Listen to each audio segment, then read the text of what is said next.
It's draft weekend, people. I don't know. I'm not like I love me football, but I can't get there. Anyway, almost thinking at gmail.com, Facebook, Twitter, YouTube, go to the website, almost check over on there. In 2 weeks, it's Holaroo time, people. Get there around noon. That's when they really all the good stuff gets rolling, and hang out all day and have a great day. That's all there is to it. Just be there. It'll be great.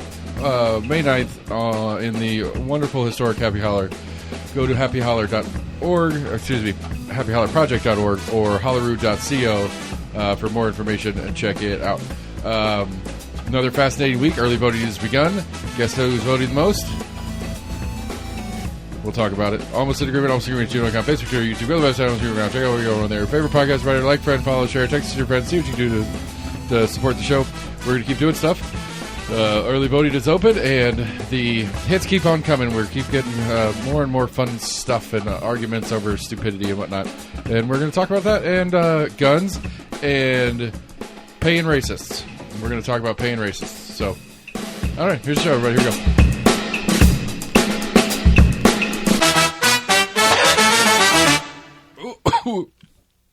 go. Swallow wrong. Get it. Ouch. Ooh. Oh, it burns. Ooh. Yeah, welcome to the show, everybody. Sorry about that. Hey, buddy, what's going on? What's new with you? Tell me something exciting in your life. Hey, not much. All right, everybody's back to normal. Oh, my goodness. Ooh, I really, really hurt myself. Early voting has begun. We've actually hit the halfway point. Chris Davis put out his wild and wonderful halfway checkpoint, which is always good kind of talk information to talk about. Have you looked over any of this yet? I saw an article on it. You were talking about the party that's most... I mean, everybody's pulling Republican primaries, and then there's all this conjecture on, is it all Republicans pulling Republican primaries, or you got a bunch of these crossover voters, or these really weird psychos like me who would call themselves independents, I guess, since I don't have a party affiliation that there's any recognition to. So, so... Oh, excuse me. Jeez. Oh, I'm hurting. We got to go back to May of 2018 to be the comparison, because that's when the mayor's race was the mayor and the sheriff were both on the ballot with no incumbent because their predecessors were termed out. So it would have been Mayor Jacobs' predecessor, which was what? Burchett?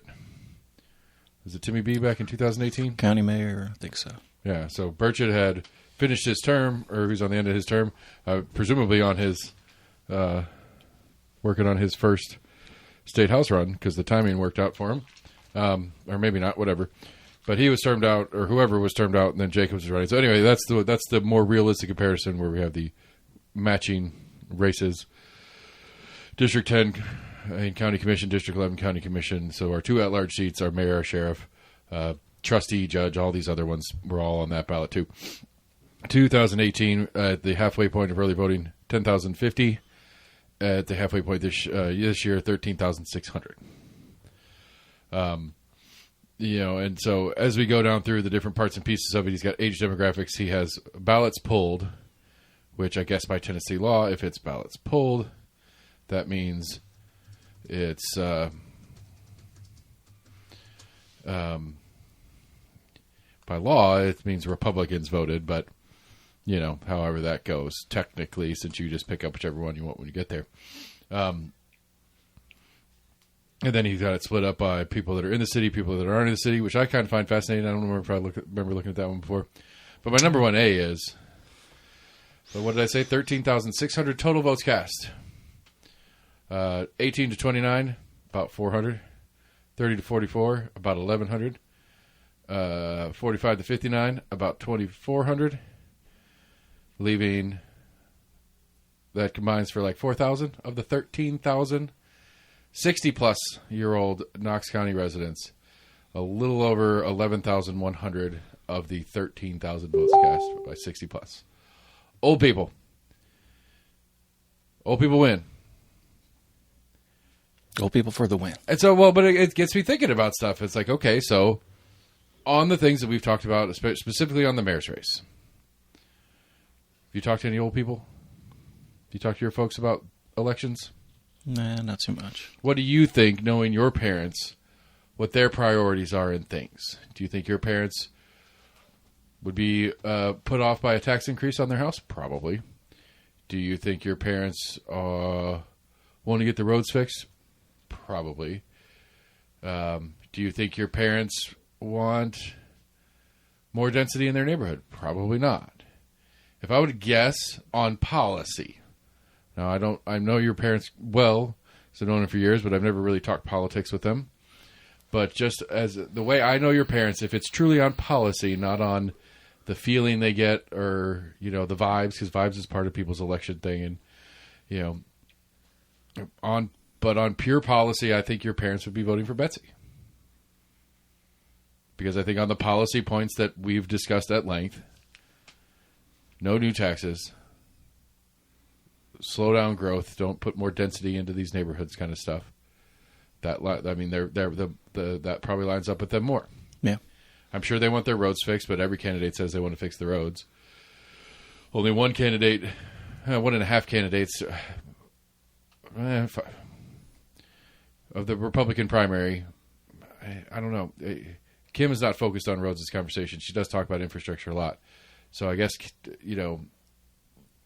Kim and Larson, with the openness to the premise of potentially maybe raising taxes to be able to afford road work, them saying they want to fix the roads is a little more plausible than Betsy saying she wants to fix the roads.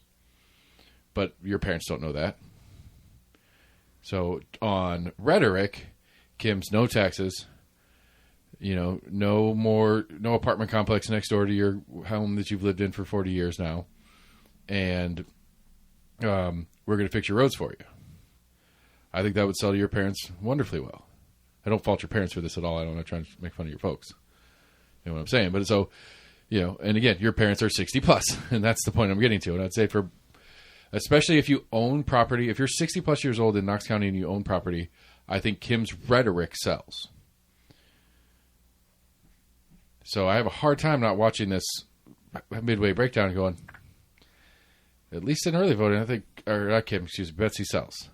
I think Betsy's probably leading right now would be my guess. It's hard to imagine she's not. Knowing what we know and how we talk about how we project on what we assume a lot of the public knows and how the public treats things. Which is concerning to me because I don't think Betsy's the best candidate for a lot of reasons, as we've discussed. But, like my dad called me this week, he's like, I got to go vote. I was like, okay. He's like, who am I supposed to vote for? I was like, Dad, do you want me to tell you who to vote for or do you want me to tell you some things? So we spent like 30 minutes on the mayor. I talked to it, I went deep into the mayor stuff. And I went through my whole, there's only 3 things that matter. Infrastructure, taxes, and land use. And on those 3 issues, of those 3 issues, which one's more important to you? And of your priorities, do you want to see more or do you want to see less? On taxes, do you want more taxes or do you want the same? Because there is no less, at least. Well, there's potentially less with Larson, theoretically. Do you want more or less? Do you want more or less taxes? Do you want more or less infrastructure work? Or do you want more or less development? Density, figuring out, whatever. Of those 3 issues, what's your AB on those 3 issues? And I'll tell you which candidate matches that. It was just easier than... I don't want to tell you, I was like, I can tell you who not to vote for. But I don't even want to tell you that either. That's not fair. And I text Larson this week too. He very kindly gave his Derby car back to Holaroo to let us give to another team to build their car on. And I said, I'll make sure that they know it came from you. I might be admitting a crime. Would that be some sort of criminal? He's paying for votes? I don't think that could be considered a bribe. I don't think so either. I was just joking. I was joking when I said it anyway. It was I will. The guy I gave it to, I was like, this was Larson's car last year. So I told him. I didn't say Larson gave it to me to give to you. I didn't say Larson said you can have it as long as you promise to vote for him. Right. So nothing in explicitly bribery format. So fear not out there for you sticklers for the law. But I don't know. We made some joke about I made some joke about I hope to see you at Holaroo hanging out And good luck. I hope you're hanging out at Holler celebrating your primary win. Just as a polite thing to say. I'm not from my perspective, not saying I'm voting for you, man, or anything like that. Right. I'm not telling you guys that are listening that I'm voting for Larson. Just as wishing him luck. Yeah, just as a way to say good luck. I'm hoping the best for you here, buddy. Good luck. And so he said something back, and now I'm blanking out on it. Anyway, it was just the same kind of joking about or no, I jokingly said to him, I was like, I'll never tell anybody who to vote for. I'll help them understand what the issues are and what people's stances are to make the decision themselves. Like I will never go and say you should vote for this person. I will say you shouldn't vote for this person because they're terrible and evil and the worst, like Kimberly Glenn. If you're in Knox County and you're voting for Republican primary or District 10, just don't vote for Kimberly Glenn and I'm fine. Because she will never live down the McAllister's incident, and deservedly so. That is unexcusable, unacceptable, and unforgivable to me, and I will say it to the day I die. Like, you're the adult here. You and your sheriff deputy friends who are casting aspersions on this child are the adults in the room. Act like it. It's unacceptable. Steve Triplett's another one that I'll tell people not to vote for. That guy's an ass bag who stole from his church and then ran to Tennessee to get away from the fallout from it. And then ran for school board and is now trying to push churches into schools and stuff like that. So I'm not a big Triplett fan either. There's a couple that I'll tell you not to vote for. But for the most part, I won't tell you who to vote for. Just I'll give you a couple hints who not to. Right. And so anyway, I broke down the whole ballot. Like I went and double checked my dad's districting and stuff like that. And I pulled the sample ballot up and I went down the whole thing. I was like, this one, this one, this one. I was like, here's a quick one, like just a quick little like 1 or 2 sentences on each of them, trying to think of it from his perspective on what he has told me at least he cares about. And again, I didn't say who is and who isn't, or like I said, I did say a couple, don't vote for that person or I'll never talk to you again. I did say a couple of those. Again, Kimberly Glenn. I was like, she's a terrible person and she doesn't deserve anybody's trust. I like Garrett. I think Garrett's probably my pick for 11 is probably Garrett Holt. I don't know. He seems like a little bit of a tryhard, and that concerns me. But he also, I don't know, he's too pretty, and I think he suffers from being too pretty. I think people assume he's dumb. I will admit that I was one of them. So, anyway, back to the point is, I don't know how old people feel about pretty guys. So that may hurt Garrett's chances from the old people who are actually voting's perspective. And again, that's all I want to complain about right now is that whatever the math is on that 80%, 85% of the people who voted so far are on the edge of who I would argue shouldn't get to vote anymore. That's not true. I think they should still be able to vote. I don't know. I think about it in different ways. I think some older people will automatically assume youth equates kind of inexperience and unpreparedness. Sure. I agree with that. But again, I mean, it goes back, like we've talked about this a lot, and I think this is one of the things that drives me the most nuts. This has been one of my awakening, like what does they call it? Red pill, black pill, blue pill moments or whatever they call it. Like this is one of my radicalizing issues when I realized how much of the political system is designed for the elderly because the elderly vote. And it's like, well, if that's the scheme, if that's the game here that we're playing, then fucking vote, kids. Because when politicians realize that you're who is getting them elected and not, they start doing things for you. So the elderly vote, and that's why the tax code's set up the way it is. That's why Social Security will never be touched. That's why blah, blah, blah, blah, blah, blah, blah, because you're old. And you vote. And however, I mean, like, what is the point of having a retirement? Like, of having a retirement system, whether it's a government or a private one? The opportunity to afford someone to live without being wholly dependent upon the state. Outside of Washington D.C., how many employers are looking to hire old people? Are we not too many? You become like, and this isn't a slight. This is just the natural evolution of the human being. Is you become a less productive member of society as a whole as you age. I think that's. I don't think that's a controversial thing to say. I think we have some wonderful old people, some geniusly smart old people, But on average, like once you cross that, like the reason why 65 keeps floating around as this number that we do is 65 is when people start going downhill. Now through medicine and stuff like that, that number has ticked up. Like I mean, shit, back in 100 years ago, like 80 was exciting. Like that didn't happen very often. Where 80 is pretty normal now, and so that that functional productive age has shifted up a little bit over time. But at the end of the day, you're in the golden years. That's why they call them that. You're on the downslope. You're supposed to ride out and enjoy what you have left instead of working through the rest of it. And it's not because instead of working through the rest of it, it's because you're not as valuable as a worker as you used to be. And again, I don't mean that as an insult. It's just a fact. And so especially in the U.S. system, when we're this consumer-based economy and all that matters is things in production and stuff like that, when the things in production part of the work, the people that are no longer really good at doing that part are out to pasture, and the system is built around them, then the production economy is going to suffer. And in our economy, I think that's one of the reasons why for years now we've had weird issues with our economy, because we have an economy that's built around the least productive section of our demographic.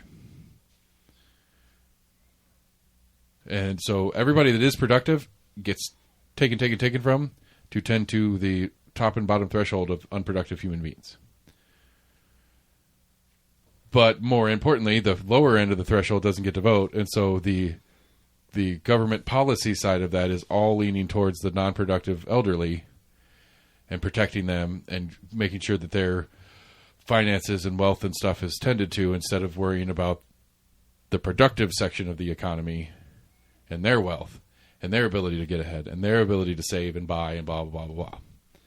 I think that's why, I think that that general premise explains why homeownership is such a big deal right now. Homeownership is such a big deal right now because the price of homes has gone through the freaking roof. Average wages have not come up very much. Now all of a sudden people can't own homes anymore. But it's not, I mean, it's been a long process. It's just been more dramatic since the pandemic. Since right before the pandemic.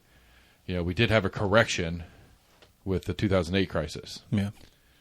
And that's what scares me, is that like we're steamrolling towards another correction. And corrections never feel good, and especially for those of us in the middle who are the ones that are actually productive members of society still. I'm not sorry. I'm just not. I want to make, I keep wanting to caveat and correct myself. This is not trying to be insulting to the elderly, to our aged population. I love my parents. They're great people. But their needs should not be, their wants and needs should not be a higher priority than mine from a governmental perspective. Like even just in like the survival sake, like if I'm the government and I want to survive as a country, or as a governmental body, old people are going to die. They can't continue to support me.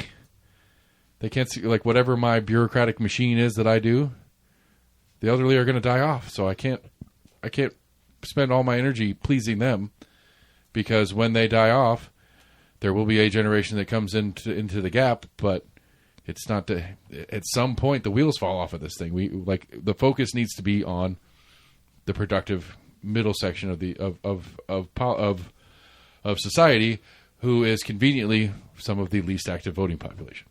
Well, I mean, in better times, when you went into retirement, that's when you started spending money. Your working years, you were saving up all this money. Right. So now you get to your quote-unquote golden years. So, I mean, some would argue but that they're holding up, certain segments of the economy, certainly, probably healthcare, more so like sure. travel, healthcare.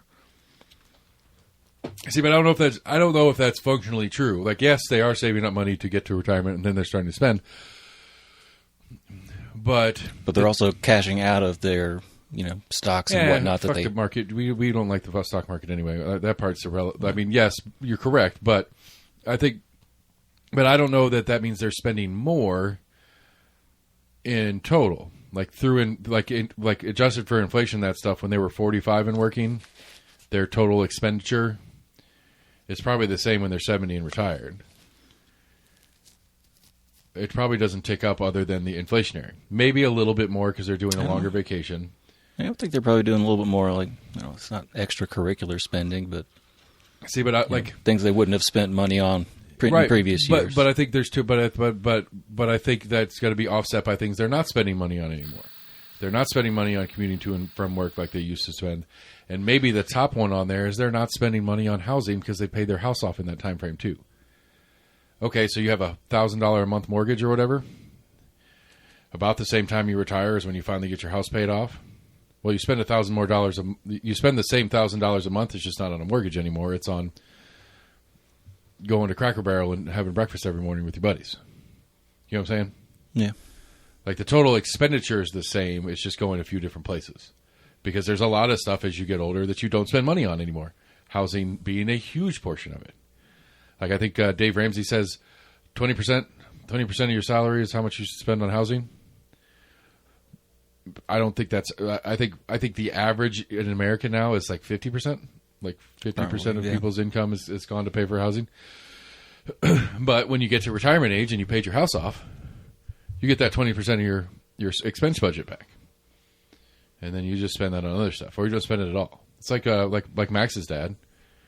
Like he's got an army pension, he was a labor something or other for a while. Like he was some sort of labor organizer for a while, and he gets a small pension from that, as well as his Social Security. And he has like zero bills.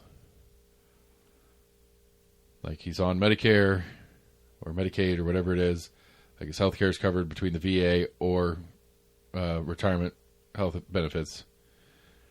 Like he has zero bills. Like he pays his KUB bill, and like I think he probably still has a landline because he's that old, and he got his cell phone and stuff like that. But like I mean, he's got his total non-food expenses monthly, so rent. He bought his house, so he owns it. But his housing expenses and stuff like that is his utility. Like it's his utilities. His utilities, his phone. Like he doesn't even drive anymore. Like he has zero expenses. Actually, I think his phone bill's on our company one anyway. Yeah.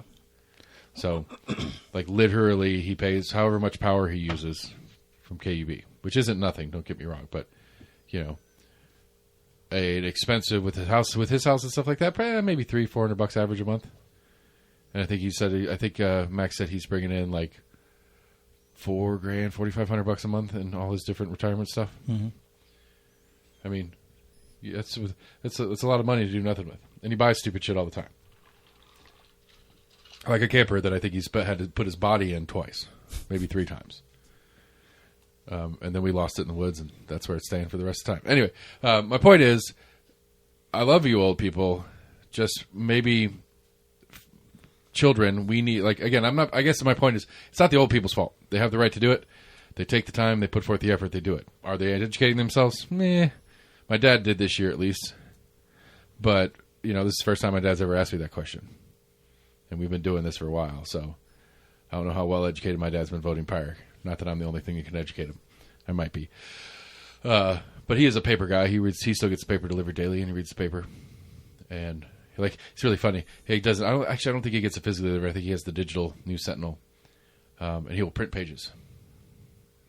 Like he'll have it on his iPad, and he'll print pages. He absolutely is printing the crossword and the Sudokus and stuff like that every day. But he'll print stories that he likes and take it off the iPad and just go print it on his computer. It's like, so you're paying for the paper that you're printing. Well, yeah. I think he still gets the Sunday, whatever. I think he gets the Sunday hard copy and the digital the rest of the week. Anyway, old people are voting, and it's all Republicans, which, again, that's... unless you are in District 1 and you really care about that specific school board race, the only Democratic primary that's happening is District 1 school board. Outside of that, if you're a Democrat in Knox County, which Courtney Durrett did a post that was kind of crazy. Let me see if I can find it.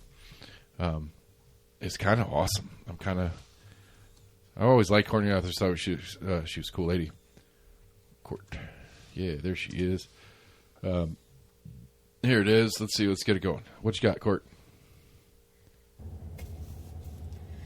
Hey, y'all. Just wanted to hop on here and remind you that we are in the middle of early voting for our Knox County primary elections. I decided that my vote would be the most effective if I voted in the Republican primary this time. And let me tell you why. Number one, There are no contested Democratic races. That means that every Democratic...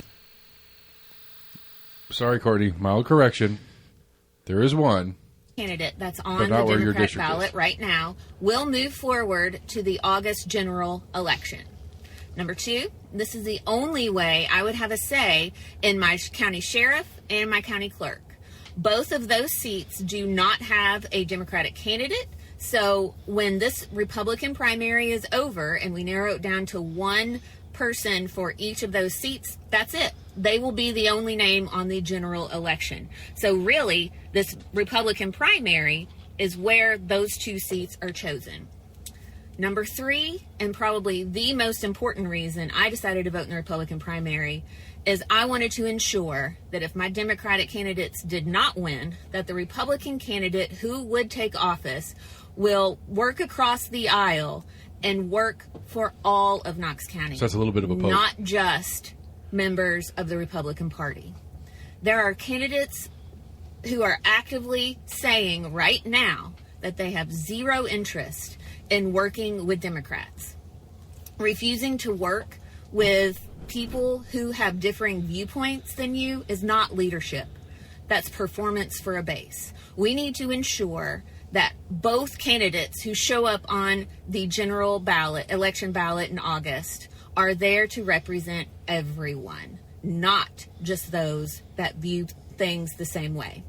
As an elected official right now, even though I represent a party, I represent the entirety of District 2. And it's made up of Republicans, Democrats, so on and so forth. That's the great part about our country, is we are a mix of people. But when we are elected to a district or to a county, we are there to represent everyone. And that's why I wanted to vote in the Republican primary, to ensure that all candidates would be doing that. I hope you have a great day. Go vote. Early voting is open through through April 30th. And Election Day is May 5th. Hope you have a great Wednesday. See you out there. It's Friday, fool. That's essentially, like, I don't really care about the work across the aisle part like she does, because she is a Democrat on county commission. These are county commissioners that she's referencing. A couple of them, a couple of these different districts that have Republican primaries. One of the Republicans is I'm the hardcore conservative MAGA one. Democrats are stupid. Nothing they say is worth talking about. Those kind of people. That's who she's referencing. Which, from a layman perspective, seems like the logical choice. We want somebody that wants to work with other people. But from the party perspective, that's a different animal. Just for a little, underscore on this, the state session ended today, and the 15th year in a row now, some version of closing primaries failed to get through one or both chambers, and so it dies on the pile again. And so, it's like, because one of the things that the Republicans like to be like, it's like, well, they're coming in there and they're voting in our primary to get who they think's the worst candidate so that their Democrat can win in the general. Maybe. I'm sure there are some people that are doing that. That's a little bit 3D chess. The question is, and I think the real question is Courtney's obviously a well-educated voter, but like, are people who are crossing over doing so for pragmatic purposes? Does that make sense? Yeah. Like, they understand that, countywide, if it's a countywide race, the Republican's going to win the general. So if I want to sneak in or maybe just forget pragmatically, you're like, well, I want to vote for sheriff. I'm not a Republican. We only have Republicans running for sheriff in this primary, so I don't get to vote for sheriff if I don't pull the Republican primary ballot. So the theory of, well, I'm going to pick the crappy one so that my Democrat can beat him doesn't apply there. I'm literally going to have, the only thing I can do is pick the best one that I think would be for things that I care about, because there is no Democrat in play. Shifting over to the mayor's version of it, which is the truer version of it, I would think strategically, if you were the type of Democrat that wanted to, let me back this up. if you were a Democrat, that your strategy for pulling a Republican primary election in the mayor's race was, which of these candidates do I think Bo could beat? Which of the 3 Republicans are you picking? I think he could beat. Right. Well, none's the correct answer. Yeah. But in some weird world where you thought, where Bo, I mean, Debbie Helsley against Jacobs in his re-election was a lot closer than expected. So, it's not out of the realm that Bo might put a serious effort in here. I don't get it. I don't feel it, but I could be wrong. But I'm just saying, like, it's not out of the realm of possibility. Debbie didn't have a ton of name recognition when she went into that race. She has been around. She's an active person. People knew her kind of stuff. But they put a solid race together, and they got her pretty close. Not super close. I think it was still like 8 points total between them. It's like 54-44 or something like that, 54-46. A valiant effort. But, I mean, considering it was an incumbency and she's a Democrat in a Knox County rate, that's a pretty good turnout. So anyway, my point being, forget the Bo side of the conversation for a second. But if you're a Democrat, if you're thinking left values kind of stuff, and you're looking at the Republican primary for mayor, and you want to pick the one that you think is beatable, which one do you pick?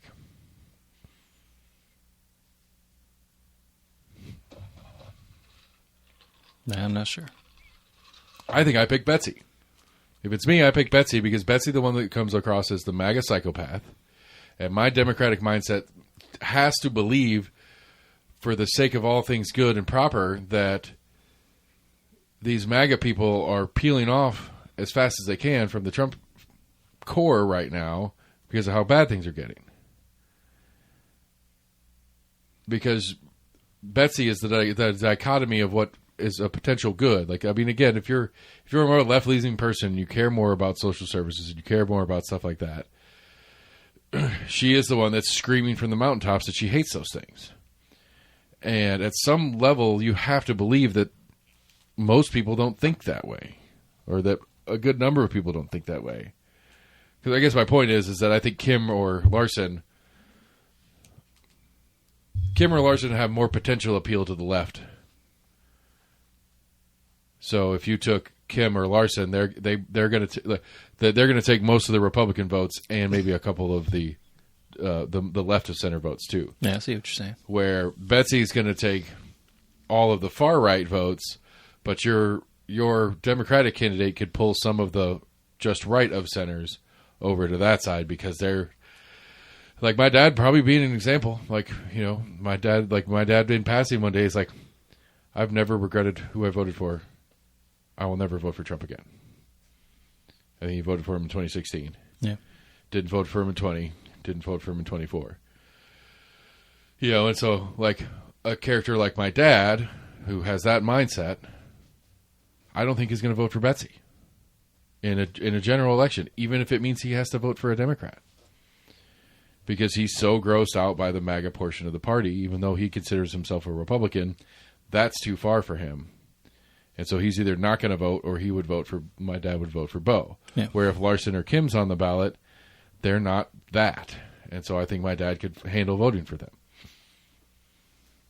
And so, but to go back to my main point in that was, if you're the GOP in Tennessee, who the state and local party tends to be more towards the MAGA conservative subsection of it, you can't get mad because the logical strategy that you're implying that these Democrats are doing in the primary, the logical strategy of picking the worst candidate, is probably going to be yours. The one that you most align with and like most. Betsy. Sherry Super. That's another one that I tell people not to vote for. Kimberly Glenn. All these MAGA, like, running their campaigns like they work with Trump, kind of whatever, like they're part of Team Trump. That subset of people, if my strategy was to vote in the Republican primary to get the candidate that the Democrat can most likely beat, that would be my strategy. I would be voting for the MAGA Republicans in the primary. Because I think they're the most beatable ones, because the MAGA coalition is falling apart at the seams. Gas is $4 a gallon. We're in 6 new wars. You were talking about erasing entire civilizations off the fucking planet. We're AIing ourselves into Jesus and all sorts of crazy shit right now. And, like, it's like... He was a doctor. people are quickly, like, reasonably and quickly starting to peel off and be like, hey, like, have you hear the Tucker Carlson quote? I remember who he was talking to. I saw something about he was, he he apologized for backing Trump or something he like apologized. That. He basically said, in some small way, we are, I don't remember who he was talking to, but we are responsible for this. And I want to apologize to my listeners for promoting and supporting Donald Trump, because this is what we got for doing that. So in some small way, because I voted for him, but in an even bigger way, because I supported him and advocated for other people to vote for him, I have to take some responsibility for the situation that we find ourselves in. And it's bad. And I'm sorry. Like, he apologized for voting for Trump, basically. Living in unprecedented times. But that's what I'm saying, though. To my more local, focused local point, if you have a good, decent, like, if you're not like a super, super lefty candidate in a certain race, if you're just a good, solid, moderate Democrat in a fairly red district, but the super hardcore MAGA one is who you're squared up against, I think you got a chance. Where I think Bo has no chance against Kim or Larson. I think Bo has a chance would have a chance of making a real showing against Betsy. Because, as in our debate, I'm the true MAGA Republican. I'm the true conservative here. She put the hat on, wore it proudly, and shouted it from her short stature throughout the room. That is her stance. Good on you. There are a lot of people like my dad. I think, I hope, I assume. There are a lot of people like my dad that thought maybe, perhaps this might be, and were quickly shattered and said, nope, this is awful. Screwed this one up. Never doing that again.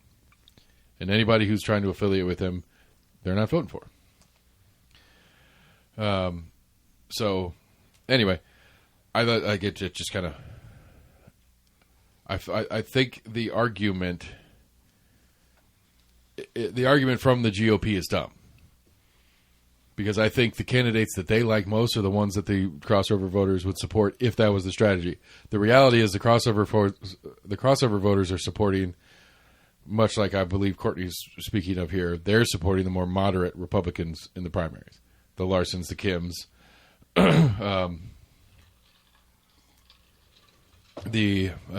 whatever, the ones that aren't Andy Fox. Andy Fox did his sermon a couple weeks ago. Remember talking about that? Yeah. He is now has announced, and it's on the agenda, that he is going to do a presentation on how Muslims shouldn't be allowed to be Americans. This is a planned event? I mean, it's his presentation he's going to put Deering County Commission. Oh. Okay. Because as a commissioner, he's allowed to do those things. So, what? I just want to make sure everybody heard what I just said. A county commissioner in Knox County, Tennessee. This isn't like fucking bumblefuck out in the middle of nowhere shit. This isn't backcountry, whatever. This is fairly moderate. I won't say liberal. I mean, city of Knoxville is a little bit more liberal, but whatever. In downtown Knoxville, an elected official is going to stand at the podium and educate the room on how Muslims shouldn't be Americans.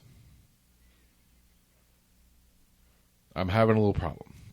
I don't know how to articulate it other than, I feel like just saying it out loud should be enough to articulate the problem. I don't know how to articulate it because it's so absurd. So it's an odd stance to take in an odd forum. But you're right, exactly. Like there's like 65 things that bother me about it. Just the core, simple, basic of it. It's like, whatever district you're in, buddy, I bet you there's a few Muslim people that live in it. Maybe even a couple of them voted for you. I don't know. I doubt it, because you weren't shy about talking shit like this during the campaign. So I doubt many Muslims voted for you. But maybe a couple. I don't know. Irrelevant. But... right. Then maybe the more pressing to the like super hyper-focused version of it, it's like, cool. Good story, bro. What the fuck does that have to do with Knox County government? Like, is there a point to it? Is there something in Knox County government that you are wanting to start the process of an ordinance change or something. Like we're going to make it illegal to have mosques in Knox County and see how that goes with the state and federal Supreme Courts and how they're going to approve those kind of ordinance changes. Like, is there something you're trying to do with this, or you just want to grandstand about being a... Is that xenophobic? Is that technical? Islamophobic? That's the word. You just want to grandstand for a while about your Islamophobia. Again, it's a free country. The rules of the forum could require them to let you do this. Have at it. But what the fuck are we doing? Right. So yeah, that's happening. And so, you know, I guess maybe I'm crazy. I don't know. We'll see. Like we've got a weird, like we got weird situations coming up here where, like, I don't know. I just can't wrap my head around it. I don't know what to do with that. Like, I just don't, other than to say it's happening, it should be enough. And it should, we should all go to the meeting and shout him down.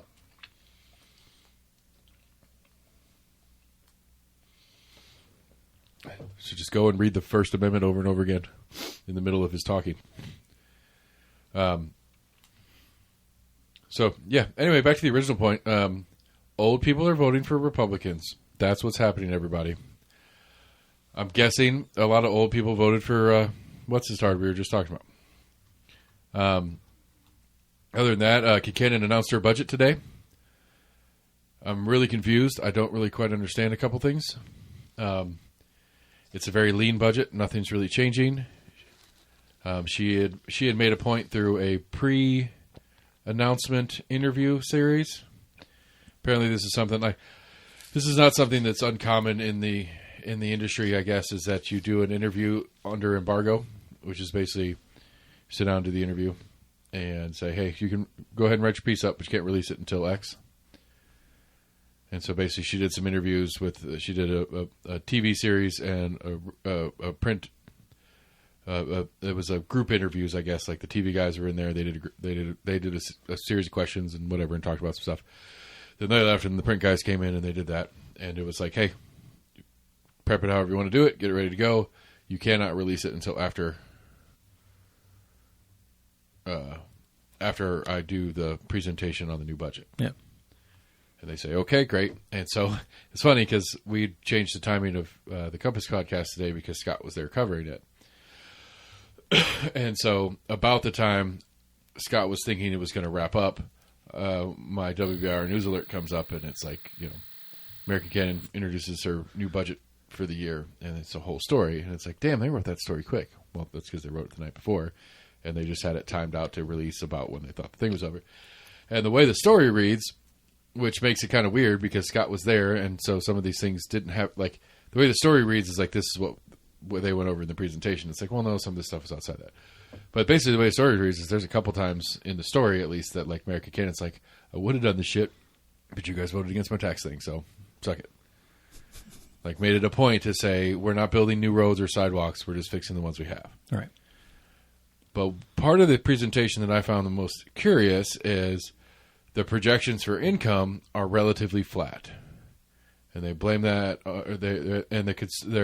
so that lack of growth is why they set the budget very conservatively, very flat. Don't want to try to do any major things that if the income doesn't come along, they get stuck, whatever. All right. Makes sense. Yeah. Except, I am curious how they are figuring that there is not going to be a decent growth in income. Now, sales tax revenues, like, jumped up super high during the pandemic and have started working their way back down to more normal. So we're still above pre-pandemic levels in sales tax generation in the city, but we're back down to like what the normal growth rate was as opposed to the giant jump. And then it slowly has come back down to about normal. It's just a little bit of growth from the years past kind of thing. And so we're settling back into that, but it's like, well, I don't know exactly what the most recent estimate. I know that Knoxville is on the Knoxville, Knox County, East Tennessee, depending on which magazine and survey group or whatever you look at, is top 5, top 10, top 25 in destination places for people to immigrate to. Is that right? Yeah. So internal immigration in the United States is Knox County is a huge recipient of that, and we know that. We've known that for a while. Last year, the estimates were like 50,000 since the census. So 10,000 plus people a year moving to Knox County. Roughly, yeah. And so if that stayed steady, which I think it's probably surpassed that at this point, but if that has stayed steady, we're at 60, we'll be at 70, we'll be at 80. So by the next census in 2030, Knox County will go from the 480 something that it was to almost 600 million people.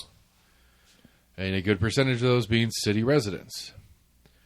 If we have this large of influx of people, we have some huge apartment complexes and stuff like that going in.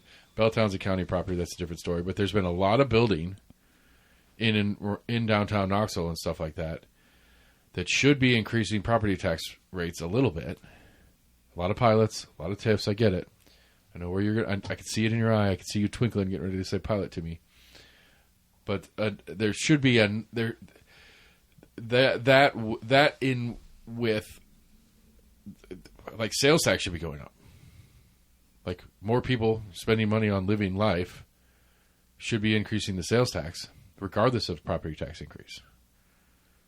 Right? Depends on where they're spending their money. They're spending it in the city. We already know that, unless they're leaving Knox County altogether. I mean, you can order a lot of shit online. But even that gets local sales tax. Like you order on Amazon, you get local sales tax. Does it just state you pay your local county as well? Yeah, I'm pretty sure if I order off of Amazon, it's 9.25%. It's just 7%. Well, that one doesn't help because that's my business account. So I know they got to charge state, but I don't know if they factor in your locale in a county as well. I think they do. Come on, Prime, give me something. What do I want to buy? Let me buy a cover for my Apple Watch. One of them. No. Proceed to check. People also bought. Need anything else? Proceed to check out. Need some bananas? So you're buying that. You need some bananas Shipping too? covered. Estimated tax to be collected 78 cents on $8.50. Okay. So equals 8.5 times 1.0925. Oh, shit. Equals that minus 8.5. I did that real weird math way, but 78 cents would be 9.25. Yeah. Okay. So Amazon includes the local amount. To be fair, it is very possible that there is some state law that says that kind of stuff. All of it goes to the state, but I think it would go. I guess maybe since the recipient address is county, that 2.25 might be going to county for when I do stuff, versus when city residents do it. But given again, the point is the population increase in the city of Knoxville should be generating more sales tax. Should also be generating more property tax too. Yeah, but definitely should be generating more sales tax. I understand that 70-something% of all sales tax is automatically cut out and goes to Knox County schools. But it's still almost a $600 million budget, or a little over a $500 million budget for the city. When we first started doing this stuff, it was a $300 million budget. I don't know if they factor in projected, cost of the added population. No, because that's what the budget is. Yeah. I mean, at some level they do. Like one of the things that's on the budget. As far as lessening their projected income. No, the income is... They're like, we'll have more in added sales tax, but it's going to cost this much more for possible, overtime of fire services, police services. Yes, I know. The income is projected, and that's the total budget is based on what they project the income to be. And so one of the kind of highlights of the budget was she wants to introduce an additional 5. She wants to add 5 new positions for KPD. Right, 5 new drones or 5 new human beings. And so 20. So that's $250,000 right there, something like that. And so yes, at some level, like the population increases by X number, that requires this many more hours of police. this many more hours of fire department, this many more dollars in road repair. I'm sure there's some equations that these guys run the math on all these things. Right. And so, yes, okay, new resident averages X number of dollars. Each resident costs X number of dollars. They probably have some formulaic to get about to that. And so, yes, the total budget has gone up from last year, but it's only like 2.5%. No, that was school budget. I'm sorry, I don't remember what the percentage increase is of the city one. School budget went up 2.5%. Apparently, they're laying off like 57 teachers. Saw some story about that. Finish the city part though. Like I just thought that was interesting. Like that part confuses me. Like I'm a little confused, and maybe I'm misunderstanding it because it may be.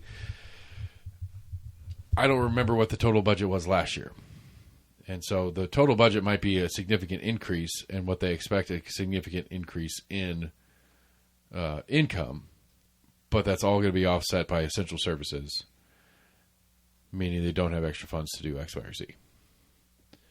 Still doesn't make sense to me, but. Because that means that we never, that theoretically means we never have funds to do extra stuff. And we've done extra stuff plenty of times before. So I don't quite understand it. But yeah, so Knox County Schools budget has been approved by the school board. And deep down in that budget, like 57 teachers. Now, layoff's not the correct word. Most of it is going to be, they're just not going to hire replacements for teachers as they retire over the summer. I'm sure there's a goodly sum of teachers that quit every year, whether it's retire or quit to go to a different school district or something like that. Yeah, probably some. I would guess it probably exceeds that 57 number. So 100 teachers are going to leave over the summer. They're only going to hire 43 more instead of hiring 100 more. I don't know. Apparently they're estimating 1,000 less students next year. The state did pass an additional 15,000 in the voucher program. They failed to pass the weird other old voucher program that is still alive. I forgot about the school savings account thing. They were going to try to add Knox County to it because they do it in Memphis, Nashville, and Chattanooga got added.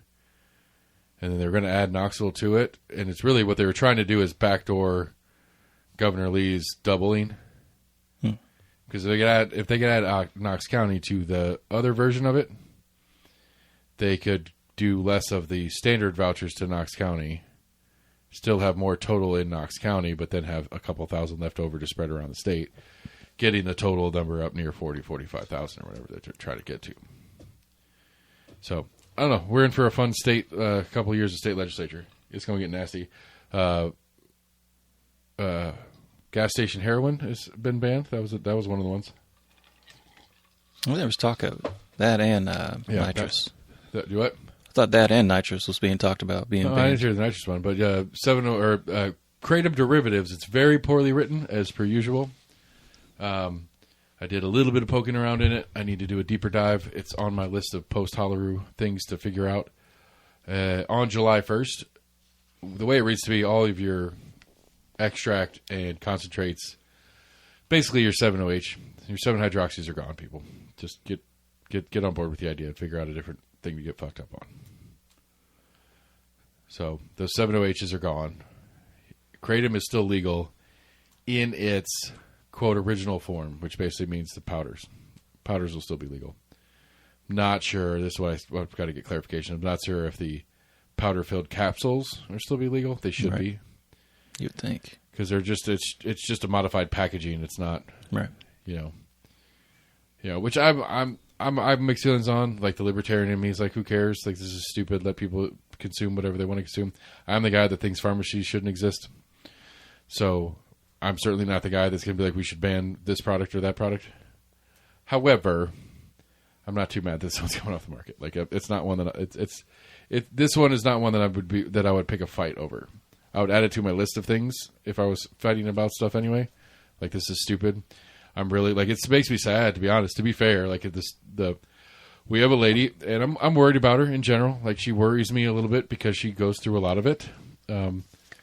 But she stood across the counter for me the first time I met her and was talking to her a little bit. And she's like, I've been on oxys, I've been on morphine, I've been on all this different stuff for my, like, she had some sort of bone disorder, cancer thing with her legs or something like that. She's like, I spent 7 years in a wheelchair, taking all sorts of medications, and just hurting and groggy and couldn't function. Found this through a friend, started taking these instead of those things. I'm up, I'm moving around, I can drive again, I can go out and do things, I can shop for myself. And it's like, well, shit. You know, like that lady is going to lose her one ticket back to normal life. Right. The one she found because the doctors just wanted her doped up. And she didn't want to be doped up. And so she found an alternative. And now it's getting taken away from her. Do people abuse 7-OH? Abso-fucking-lutely. And it scares the shit out of me. I don't know. This is my same thing with the pharmacy and shit like that. It's like, I'm sorry, this one lady and her terrible story trumps everything else to me. You know, should we sell it to kids? No, of course not. Should we make it like super easy accessible? Should we make it super cheap? No, of course not. But should this lady have access to this thing? Fuck yes, she should. Because she's gonna she'll probably end up dying. I don't mean it that I don't wish that at all. But she's probably gonna end up dying because she's gonna either end up dying or just curling up in a ball because she can't stand herself because she doesn't want to go back on oxys and stuff. She's like she like we were talking about it. She's like, I won't do it. If they take this away, I'm just gonna not. Right. It's like, well, what are you gonna do? You can't fucking live. And she's like, well, I'm not living when I'm on that shit anyway. This is the only way that I feel like I can live like a person. I don't know what to do with that. You know, and does that lady not deserve to live? Protect all babies, motherfuckers. What about old ladies? She probably votes. Just saying, let's bring it all back around. She's old. She's 60 plus. She would be in the most likely to vote categories. I don't know what else. I don't know what else to do about it. So, I can shoot you if you're in my yard now. That one's fun. Thought I did see something. I didn't read the story, but I think I just saw a headline. I don't know, they just enhanced the stand your ground law or castle law. It's very weird. I don't know. Like, I guess the big headline's question is, you can shoot people for trespassing now, and it's like, well, how did it change? I don't know, because it's like, I guess the change technically is, the change technically is in the verbiage is like, I think currently stand your ground only applies if you can articulate personal harm to yourself or family or something like that. Like, if you kick my door in, okay, all bets are off. That can be easily interpreted as that you intend to do me harm. But like, if you're in my yard and you're running up to my door and yelling and screaming at me, and I try to shoot you, it's a little bit different because I can't. It's harder for me to argue that I was defending myself because you were an imminent threat to my life or my family's life. Right. Unless you could argue like he had his hand in his pocket, and I thought he was pulling. Yeah. Right. But this one specifically adds in like property protection in the sense that if you're running up to my house with a brick to throw through my window, I could shoot you to protect my property. So it basically says you don't have to articulate that you fear for life, right?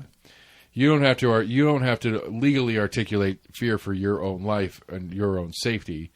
It now expands to you just have to articulate your safety, your life, and your property protection. He was going after my side-by-side.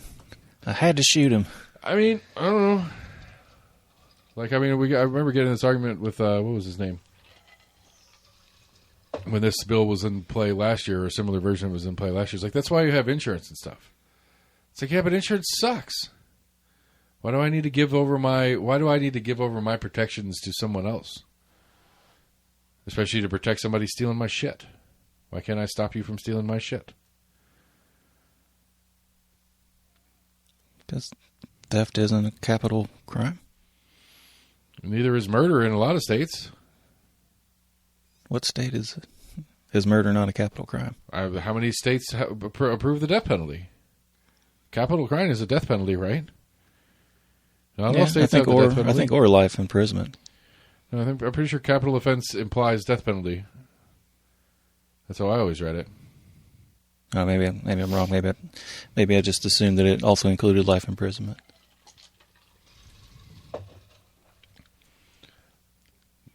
I mean, I don't know. Again, like, personally, I would probably not shoot somebody trying to steal my car. I wouldn't like to have that on my conscience for the rest of my life. I don't feel like my car's worth a life, mine or somebody else's. Right. But, you know, if you do, I guess, I don't know. I'm not sure. I have a hard time with that one. No, I don't. I don't know. I should be able to protect my shit. It seems weird to me. My kid's big wheel. It seems weird to me that I have to be like, oh, okay, sure, take it. Especially when, you know, respectfully, you know, police don't really do much. Because, again, like, what's his name? The reference I made. Like, well, insurance is here to take care of that. What about the police? Well, shouldn't they be the ones taking care of that? Right? Like, okay, insurance gets me a new car, but insurance doesn't do a lot of things in that. I got to pay a copay or something like that. It's going to cost me time, money, and energy for the transition and stuff like that. If you find the guy or my car or whatever, am I going to get any of my stuff back that's in the car? Is any of the justice going to come in play with that? Is this person going to be arrested? Am I getting any compensation for my time and energy and headache from this person? No.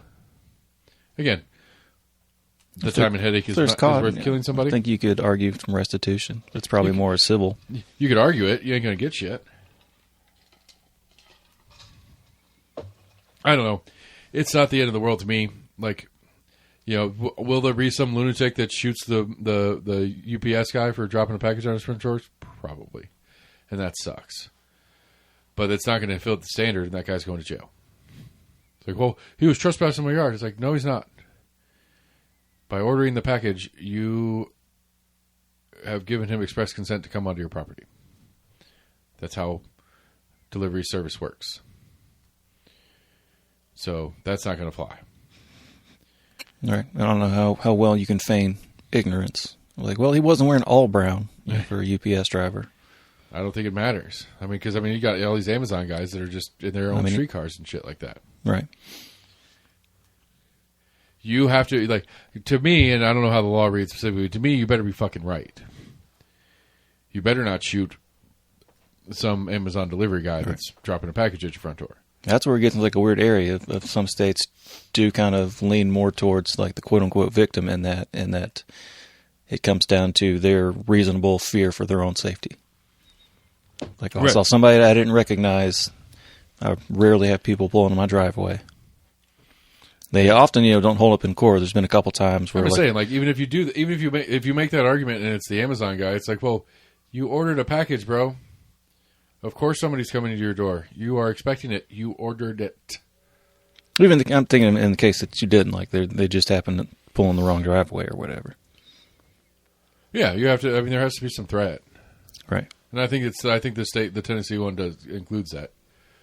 Like you could shoot somebody if they're trying to break into your house. You could shoot somebody if they're trying to take your shit. It doesn't say you could just shoot somebody because they're on your property. Right. Not that I read, at least so far. I could be wrong. Some of the trans, I don't remember. There's fucking so many things. None of like the 57 little sneak-in amendments or bills that stood alone by themselves that included registering children with all school systems throughout the state of their residency status. None of them passed. For the school system. Yeah, so we'll take a win there. Like all the attempts, many attempts, none passed. Who's this? Elect Sheriff Auburn. Stronger protection for Knox County schools. Knox County deputy inside every Knox County school. Quick response SWAT officers to respond directly to threats. Nah, fam. Pass. Thoughts?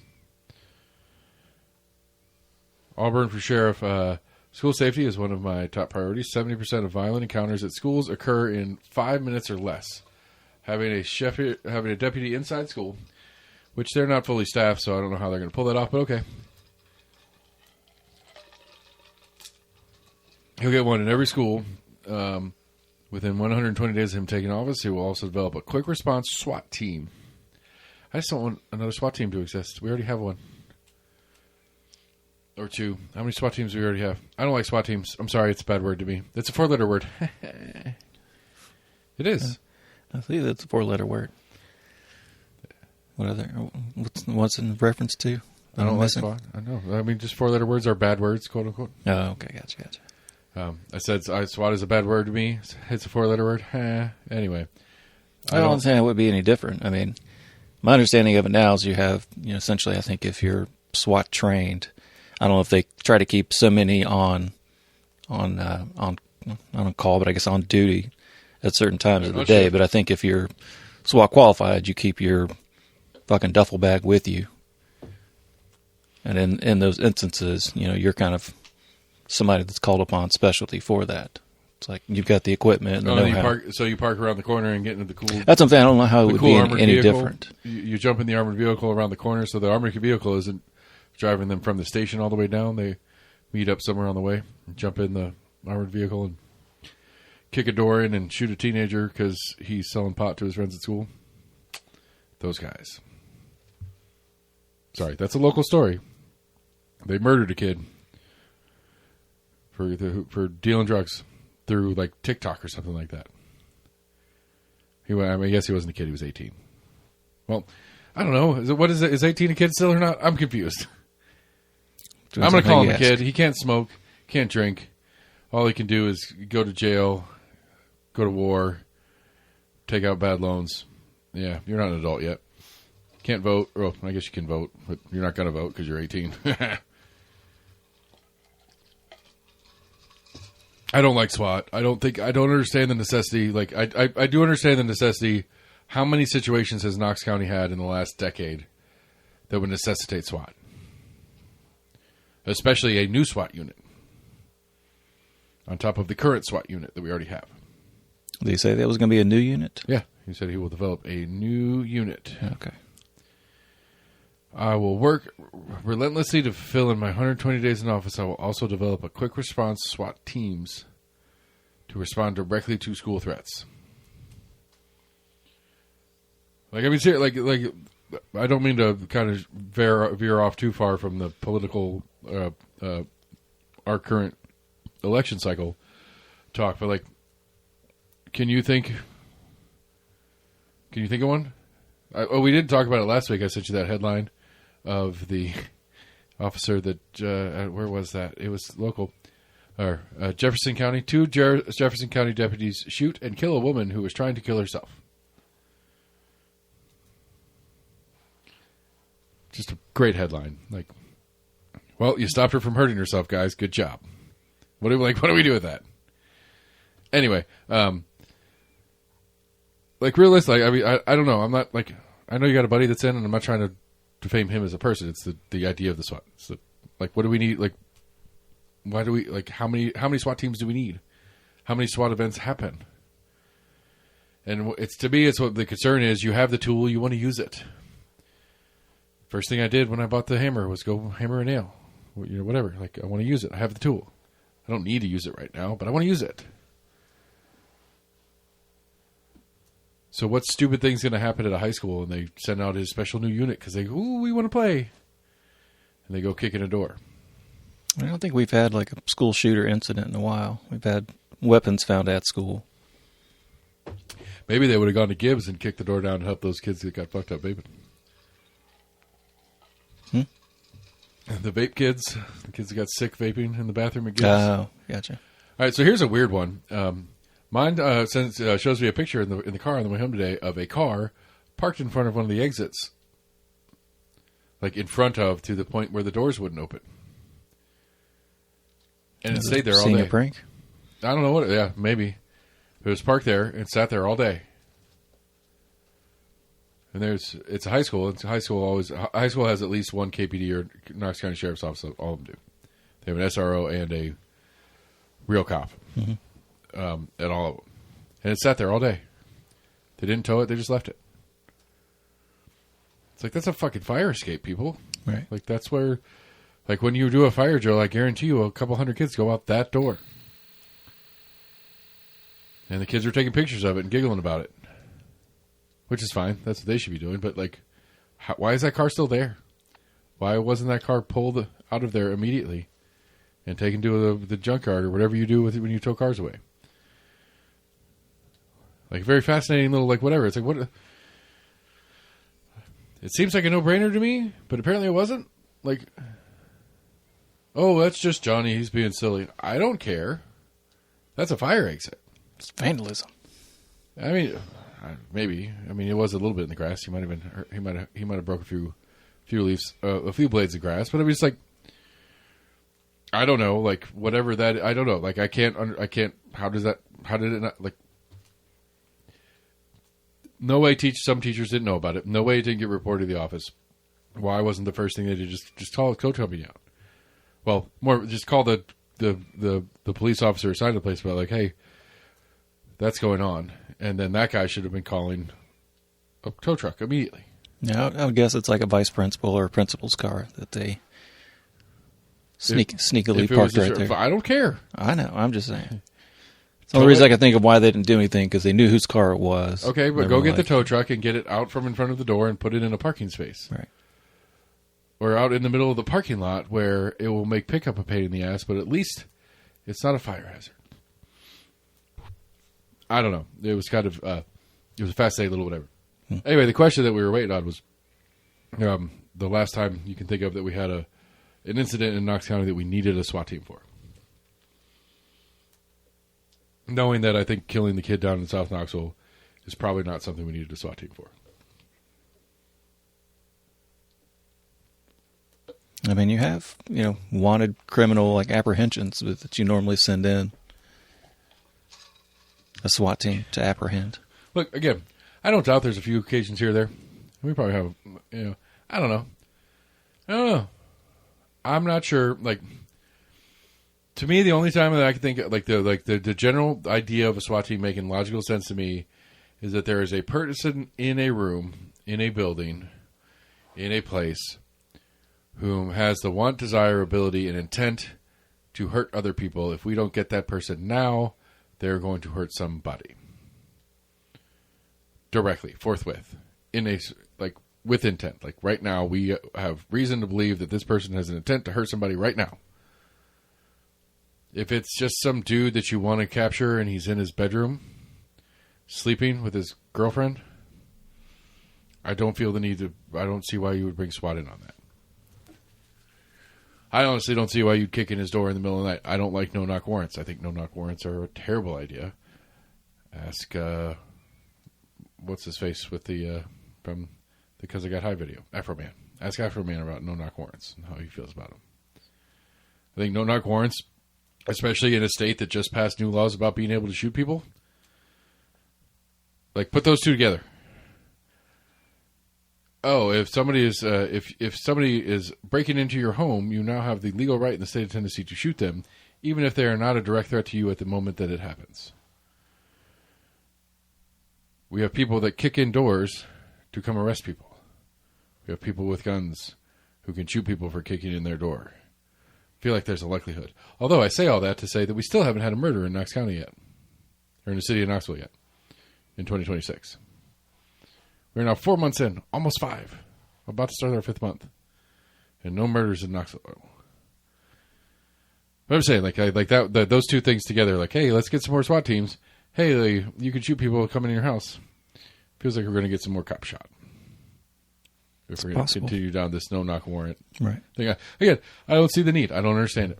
Like, what, pray tell, is the situation where you need to kick somebody's door in? Because everybody that I know that owns a gun,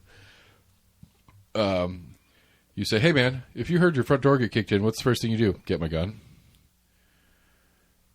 Talk to cops. Hey, if you go into somebody's bedroom and they have a gun on them, what do? Probably shoot them. I mean, it's logical from both parties' standpoint. Like, it's not even like I'm not trying to make either one look like an idiot. Like, if I were the cop in the situation and I kick down your front door and then I go kick down your bedroom door and you're in your bed with your gun, I'm probably going to shoot you. It's probably the logical thing to do in that situation, I would think. If you're in your bed and you keep your gun next to your bed and you hear your door get kicked in and it wakes you up, first thing you do is grab your gun. Seems like the logical thing to do in that situation. The logical consequences of these two things colliding is people are going to die. don't think that's the way we should do stuff. I had a weird day today. I'm sorry. I'm ranting and raving. None of what my weird day today was about, but it was a very stressful, weird day about people being dumb, really frustratingly dumb. But I'm a winner, and things are going to change. I can feel it. That's right. I feel like I missed something that I wanted to talk about. It's not on my list anymore. Something we missed last week. I don't remember what it was either. Well, we missed the cop shooting the lady trying to hurt herself, which is, again, I can't get over that headline. This is from WBIR, everybody. Update. TBI. 2 Jefferson County deputies shoot and kill a woman threatening self-harm. Like, that's an Onion headline. I mean, it's possible. I mean, if someone has like a knife to their throat, I think you could more easily save that person's life by shooting them in the shoulder or like a less vital area versus them sticking a steak knife through their throat. I think that's more like the logic behind it. You're trying to stop them from hurting themselves further, depending on how good or how bad your shot is. Well, apparently the Jefferson County deputies don't have a particularly good shot, or they didn't communicate well, and they both shot her right at the same time. It happens in a lot of situations like that, and you only think you shot 2 or 3 times, but you unloaded your entire clip. Yeah, I don't know. I understand where you're coming from. I don't buy it. I think they're just idiots. But you know me, I hate cops. Oh, did we talk about dude pooping his pants last week? I don't think so. Dude pooping his pants. Yeah, come on. You remember this. Don't pretend like you remember. Oh, yeah.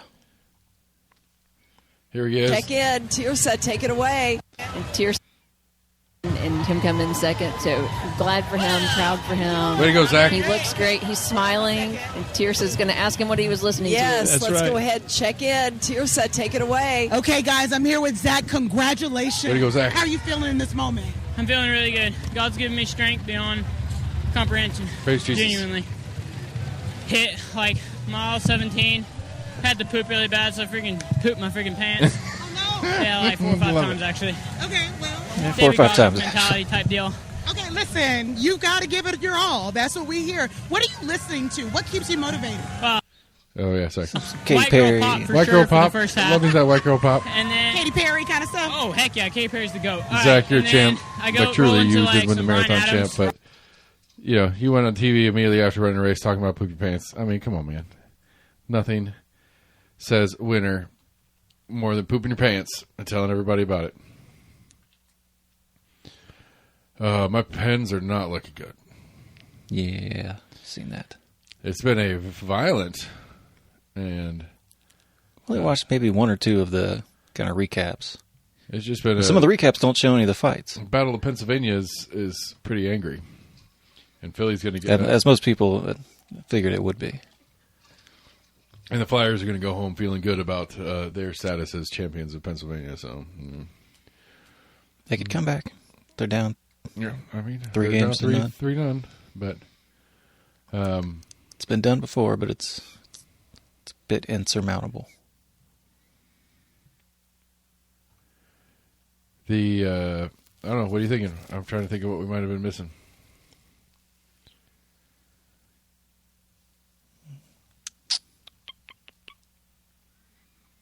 I mean, there's a lot of State House stuff that went through and didn't go through. I didn't really see too many good kind of like breakdowns of what happened in the recent session. I mean, they literally closed today. We got a weekend to figure it out. It'll be coming out next week. Yeah. Like I said, like for stuff that came across mine, shooting people. It ended up passing with an amendment to adjust some of the privacy language, but essentially, if you are a doctor's office of any way, shape, or form, or anything medical provider, and you provide any sort of quote gender affirming care, you are obliged to report that to the state. The report wants not your names. They quote they don't want who. They want a demographic block. They want to understand. To me, it reads they want to understand how many like. The generous interpretation, let me be fair, is that they want to understand how many trans people are Tennessee residents. thought that was one that failed. No, I ended up passing with an amendment. Okay. And the amendment leaned into more privacy to make sure that there was more clarification on the privacy parts and pieces about, the ability to identify the individual. Let me double check something. I might be wrong. It might have failed. But I thought it ended up passing with an amendment. Let me see. One of the initial ones were like, oh, they're going to be able to, there's going to be no personal identifying information in there. Right. Or people that were against it were like, well, it also wouldn't be that hard with some of those numbers to figure out the who, where, and what. Right. You get out into some rural county and there's one reported. Right. And it can be too hard to work that back together. Which one is this? Yeah. Why is change colors on me? All right. Let me see here. I got notes on this if I can find my notebook. Reading things.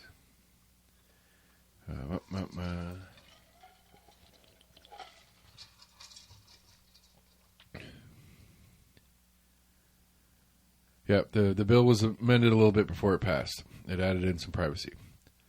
And so, I don't know.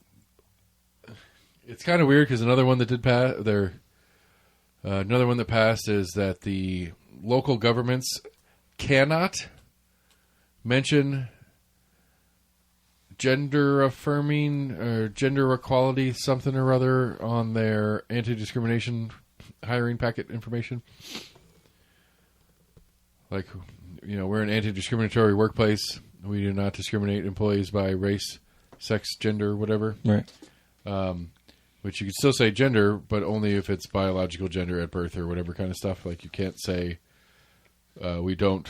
You can't say we don't discriminate against trans people. You don't have to discriminate against trans people. You just can't say you don't. Which is kind of weird because it's okay, so you put a system in place so that you could figure out how many people.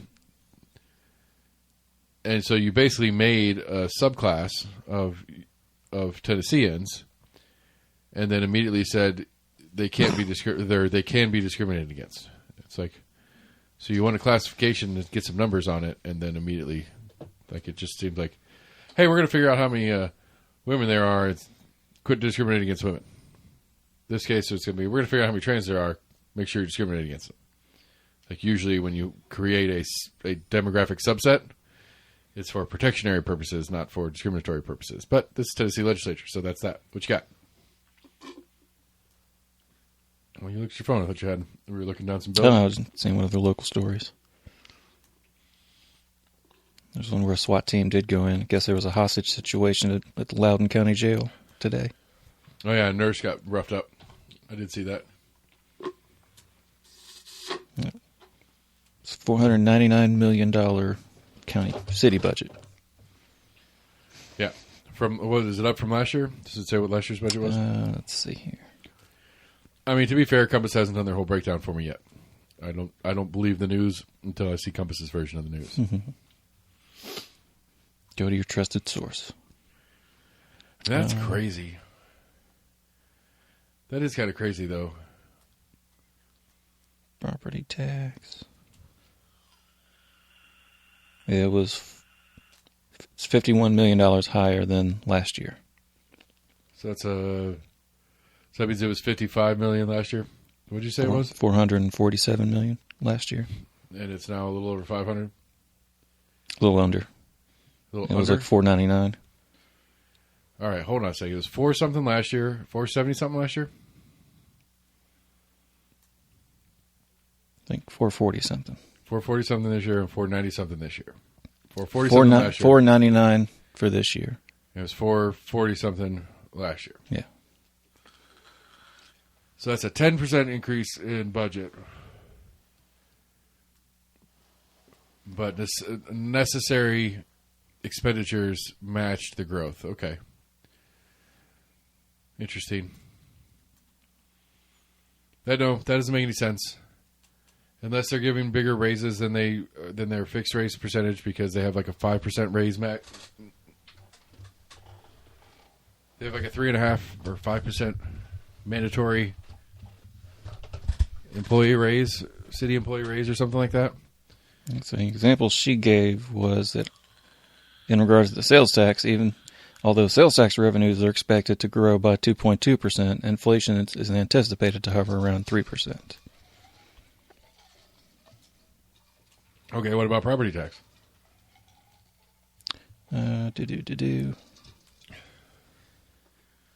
It remains at a little over $2,000 per $100 of assessed value. Yeah, but total collected. Does it say?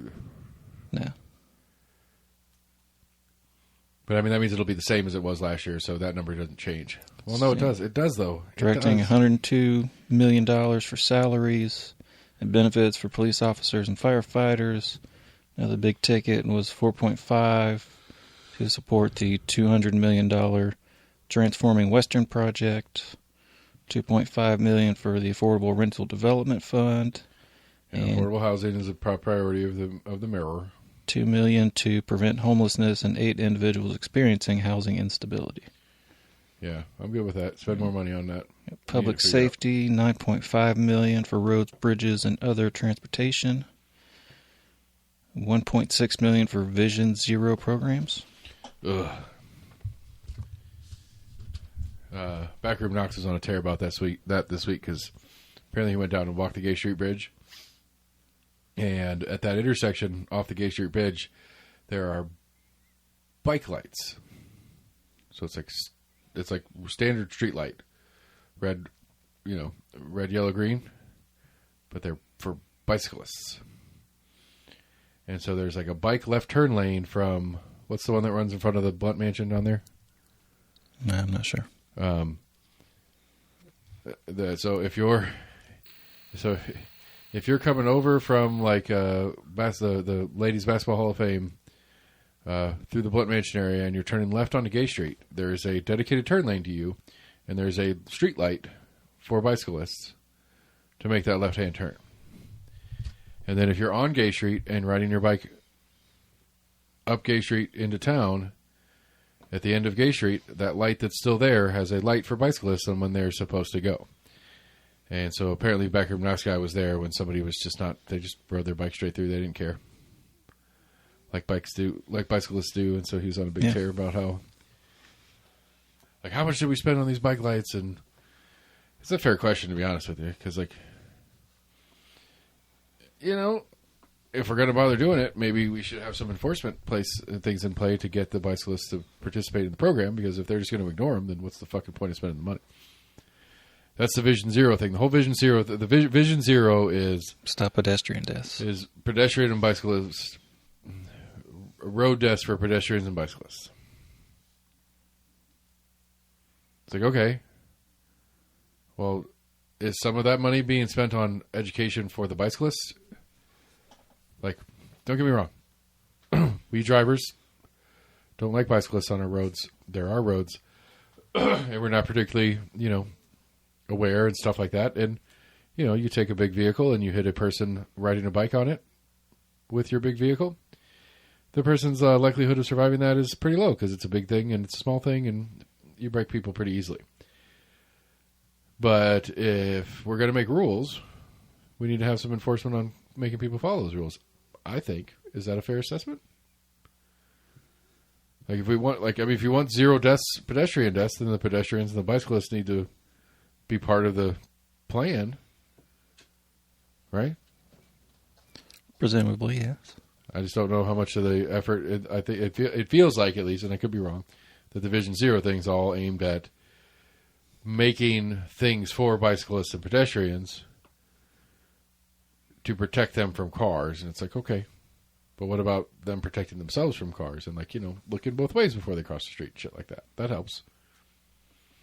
If you're in the roadway, you're supposed to be responsible to those same laws, but I would think percentage-wise, it's probably the same number of bicyclists that ignore a light like that. Probably about the same as car people that don't pay attention to red lights or stop signs. I don't know. I see a lot of people one of the things I see a lot that frustrates the shit out of me is the bicyclist that's cruising down in the car lane, and you're like driving slow behind them because you don't get a chance to pass them, whatever. And then you come up to the stop sign or the red light, and they just jump over into the sidewalk. Yeah. And then all of a sudden they're pedestrians, and then they jump back into the road lane. It's like, what are the rules here, people? We got to pick one. Either you're a pedestrian and you're on the sidewalk, or you're a vehicle and you're on the street. You don't get to be both. Because I see that one. I think there's laws against actually like riding your bicycle on the sidewalk, which always seemed to make the most sense to me, especially if you don't have any kind of bike lane. I'm like, no, I'm going to go where it's safe for on the sidewalk. Yeah, I'm going to give myself some extra space. Try not to die. That would be on my list of things as well. But, you know, again, like, I don't mind the idea. Like, I have a little bit of issue with the, we got some cameras out here by the Rocky Hill Elementary School getting installed. I have a few concerns because the warning light and one of the radars, at least, I don't know if it's the radar that they're actually using to signal the cameras, is outside the school zone. And so the actual school zone sign that says 20 miles an hour when flashing or whatever is 100 yards past. The sign says camera speed enforcement, and the sign that is shooting the radar at you and showing your current speed, where the speed limit is 35, where they're clocking you. You got 100 yards to slow down to 20 miles an hour, which is very doable. Yeah. And so I'm curious. They're still working on it, so we'll see. Because I believe by law they're required to have a large sign on the pole that has the camera that says, "This is the camera that we're writing you tickets with." And apparently the city of Knoxville's only getting 50% of those tickets, but they are getting some.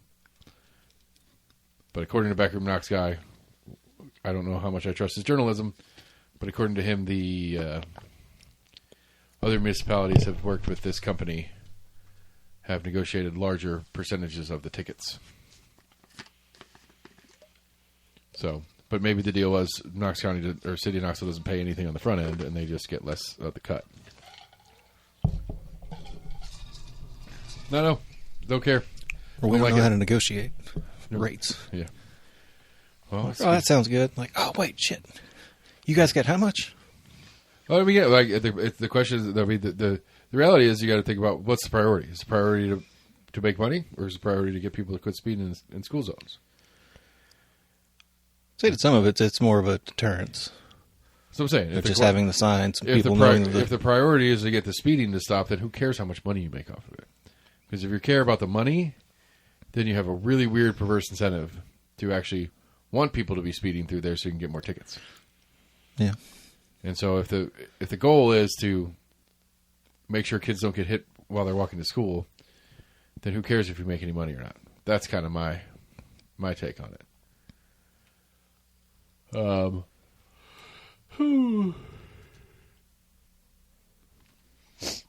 Yeah, I don't know. I know I'm missing some stuff. Oh, it's national. Do you want to get into paying racists to fight racism? Oh, don't know anything about this. Okay. Do you have something on the state stuff or the local before we go to that? No. So the Southern Poverty Law Center, you not here? I did see they were being sued by the Justice Department. Right. So apparently they were basically doing the same thing police departments and stuff do, is infiltrating or buying informants or getting people inside as agitators to help move things along, and then they were bringing that information back and they were reporting that to local police and stuff like that. But that they were funding things by these different racist groups that they could then, sue and fine and do whatever they do as the Southern Poverty Law Center. They could use that. They would use that in there because they're a lobby. They do lobby group work as well. They do public defense. They do all sorts of stuff. It's like, oh well, we've got this many incidents of this much whatever that's going on. This is why we exist. Hey, Tennessee lawmakers, maybe we should do something about this specific issue. Here's some data that we've collected on the topic. Yeah. It's like, well, you bought that data to get created. or part of that data was with money you spent to create it. So how accurate is your data? And so the cope that everybody's like, well, FBI and shit does it all the time. I don't think it's cool that they do it either. I don't like this. Like, I don't like any version of this. Because it's the Gretchen Whitmer thing that we argued about many moons ago. We've had this argument a couple times in the show. And, like, how many FBI informants were involved in the Gretchen Whitmer kidnapping case? Yeah. It was like half of the suspects were informants before the incident happened. So it wasn't like they, turned state's evidence to rat on the guys around them and then they became informants. They were informants beforehand. They knew what was going to happen. They were part of the planning process. And it's like, I don't know. Like, it's always means, motive, and opportunity, right? That's always like the core part of like the criminal case that they always talk about, at least in the TV shows. Yeah. Okay, you have the motive. I really don't like Gretchen Whitmer. I think she's terrible.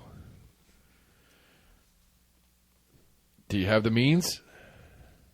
Like, if I were to say I want to kidnap person X, okay, that's the motive, but do I have the means to do that? Do I have the money, the equipment, the tools? I mean, we're going to continue the example of the Gretchen Whitmer, I'm in Tennessee. Do I have the opportunity in real time to go do that thing? No. It's not that far of a drive. It's not. It's actually closer to Memphis. But like it's a like, as far as the criminality take goes, it's like those things have to line up, and it's like, well, if my means and opportunity come from a third party, and it turns out that third party is the FBI, that feels like entrapment to me more than it feels like busting a bad guy. Like, that's okay. So you have bad thoughts. You think bad things. You don't like hurting people, and you articulate your very negative outlook on how to deal with those people. That's a First Amendment thing, right? Like, I hate that person. I wish that person didn't exist. I wish that person would die. If I could, I would kill that person. It's a pretty crappy thing to say. But it should be protected free speech, I would think. When it translates into, you should kill that person, that's a different story in the free speech side of it. But when someone approaches me and says, hey, those things you said, I can help you get that done, that's entrapment. Now, yes, I'm a person, I have free will. I decide to take those tools given to me to go do the thing. There is some criminality in that. I'm not trying to excuse that part of it. But I don't know how, like, if the law enforcement is the one that's providing that part, I don't know how you call that a win, arresting a person that couldn't have done it without your help. Just don't give them the help and you've already had the win. But you want the public win of arresting them instead of the private win of them never doing anything because they're a fucking loser. That's what bothers me about it. Does that make sense? I know you give me the same look every time I do this argument. Kinda. All right, I need to get better at making this argument because I don't do a very good job of it. Like, I mean, I don't know, to go back to the Southern Poverty Law Center one, it's just starting to break open, and we'll see how it goes. It's being quickly dismissed as some Trump witch hunt thing, which certainly well could be. It's certainly within the realm of this White House to do something like that. And so there is part of me that's skeptical, that's saying that this is just some kind of, like, there's one little tiny thing over here and they're blowing it out of proportion to make a story out of it. But, like the idea of like, if I as a private citizen paid you to go down to the next No Kings protests and do a counter protest, and then complained about the violence at the protests that I instigated, even though I'm not saying that I instigated the fight, that seems at least morally wrong. So like, hey, I'm going to give you $100,000, go get a dozen guys, 20 guys, just get some friends and buddies and stuff like that, and just go down there and do a counter protest and pick some fights and just kind of generally cause some chaos.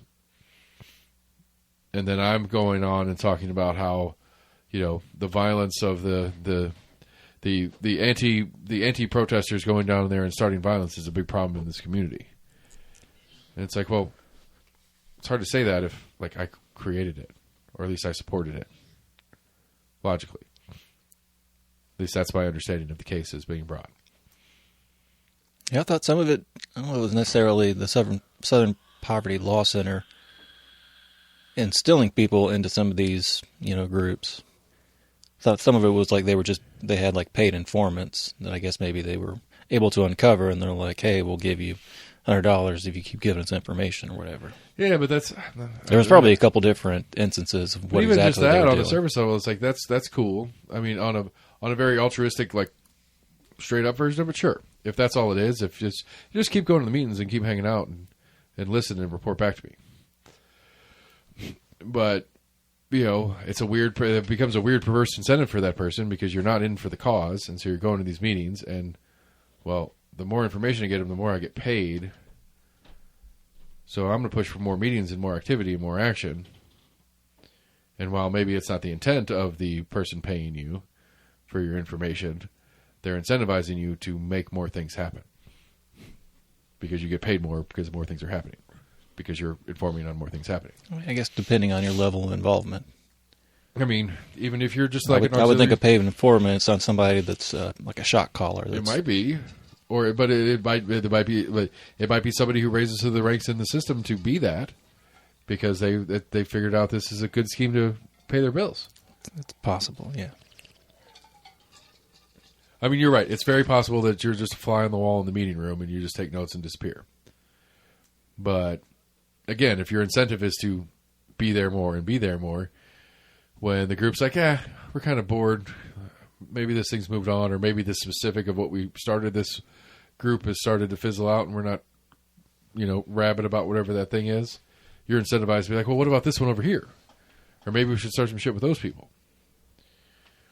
in one of these groups. You're incentivized to keep the group alive, even if the group is naturally dying, because you're getting paid. I mean, that would assume that there was some kind of increasing pay structure on, the badness of the good or bad, however you want to look at it, of the news that you're bringing to them. No, I would think it'd probably be a fixed per informing, so you just want more informs. Right, but I thought you were trying to assume that, they're going to create more so they can kind of get more money. I was thinking you were trying to say that they would start trying to, propose worse and worse things because they think that they would get paid more money. No, I just think like, I'll tell you about a bomb threat or whatever. Well, maybe. I mean, it's very possible that they could pay more for more damaging information. Like, hey, I got one for you, but you're gonna have to pay. Well, I mean, even that, like, turn it over. Like, obviously, these aren't particularly like morally centered people in the first place. That there are these informants. Hey, I was at a meeting this week, and I got one for you, and it ain't. I'm not. It's worth more than what you'd normally pay me. I know the deal was $100 a report, but this is a $500 report, and you want to buy it, right? And again, maybe. The incentive on the poverty, the other side of it is to get that information. They might pay more. I don't know. I'm waiting for it to break out a little bit further, for sure, before I get too deep into it. It just all feels crazy. It's crazy, crazy, crazy. I don't think there'll be much to come of it. I think the natural is going to be it's going to be shoot away. It's like, well, law enforcement does this kind of stuff, and we don't think it's a big deal there. And there's no real way to, other than to say I don't like it when law enforcement does that kind of stuff either. So, but most people aren't going to take that tack. Most people are going to be like, yeah, law enforcement's cool. We're good with that. Yeah, I mean, it's not really like a lesser of two evils. I think it's, and I hate to say it's a necessary evil, but especially if you look in like organized crime and whatnot, sometimes it's the only way to get any information on kind of said underground crimes and whatnot. Maybe. But I still think like you got to get into some pretty heinous level of criminal activity before I think you allow yourself to kind of break your own moral code. Like, okay, so we got a hate group. They like to go out and protest and wear stupid hats and be hateful. There's no real threat at play here other than we have to deal with hateful shit in public. Maybe that's not one we need to go through this process and kind of bend our morals for. Now, we got a group that's, crossing borders and stealing kids and raping women and stuff like that. All right. Maybe we could, maybe an undercover informant is worth going after. Maybe that's something that's worth that route instead of, I just feel like it's just we'll use it for whatever. We'll use it to create and do whatever we want to do. I don't know. It's just you assuming that they're just doing this willy-nilly. I think it is more of kind of what you were saying in the previous, that they are more inclined to go after more severe cases if they're going to take the time, because it's not easy to install an undercover agent in any kind of operation. Well, an undercover agent, true, but we're not we're talking about informants, and I said undercover on accident in mine. I apologize. Or even just to take the risk of trying to bring somebody in like that and have an informant. Because you're still putting that person at risk and putting yourself at risk of any kind of observations that you've been doing. You're still putting that at risk if you're not going about it the right way. I don't quite follow what you mean by you're putting that at risk if you don't go about it the right way. Of having an informant informing on whatever activity you're trying to monitor. If it's not at the level that you have an undercover agent in there, you're just paying somebody information right to find out and tell you about what's going on behind the closed door or whatever. But they're still not going to do that willy-nilly. Well, I think it would. I don't think they would. I mean, maybe not a paid informant in cash dollars, but I'll trade you, this immunity or something like that. This possession charge I've got on you, or this right. It's not unheard of. Petty theft or whatever. And so they're trading in, they're paying in favors instead of in dollars. Right. Yeah, that definitely happens. It's like, hey, we busted you with a bunch of weed. Who'd you buy from? Right. Tell me who you bought it from, and we'll just do that. We'll drop this from intent to distribute to just a simple possession. And that's very common. And it's like, well, it's kind of a, again, it becomes a perverse incentive for that person, because then they're like, oh, well, I can keep doing what I'm doing, and as long as I rat the next guy out, I can keep going. Possibly. So it gives them some sense of immunity. Anyway, I don't know. Whatever. Like I said, I think, to be fair on that one, I did want to touch on it, but it needs to percolate a little bit before I can form a better, fuller opinion. There's something else. You're right. I feel like we did touch on a few things last week, or just something right after we finished last week, and I was like, damn it, I meant to. Yeah, I don't remember exactly what it was. Should have taped our post show.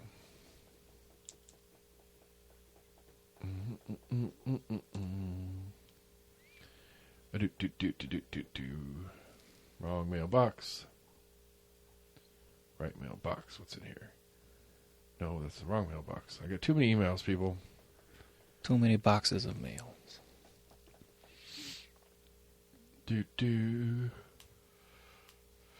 Oh, extra. I mean, there's been more flyer madness. Apparently Larson had a flyer go out that, whether it was Larson directly or one of the PACs, had a flyer that went out that had some inferences to Trump endorsing him. And then there's a big hullabaloo about now Larson's trying to claim that Trump endorsed him, trying to claim that Mayor Jacobs endorsed him, and all this blah, blah, blah. It's like, again, going back to my point earlier, I hope that being a Trump candidate for a local election is not a winning strategy. But I can always be wrong.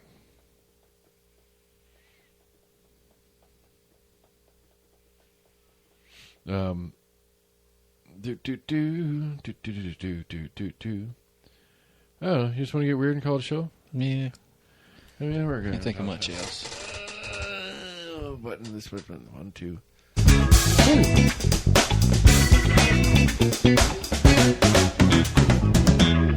We got French police probe suspected weather device tampering after odd Polymarket bet. I did hear this story, and I love it. Indeed. A hairdryer? A lighter? A lucky coincidence?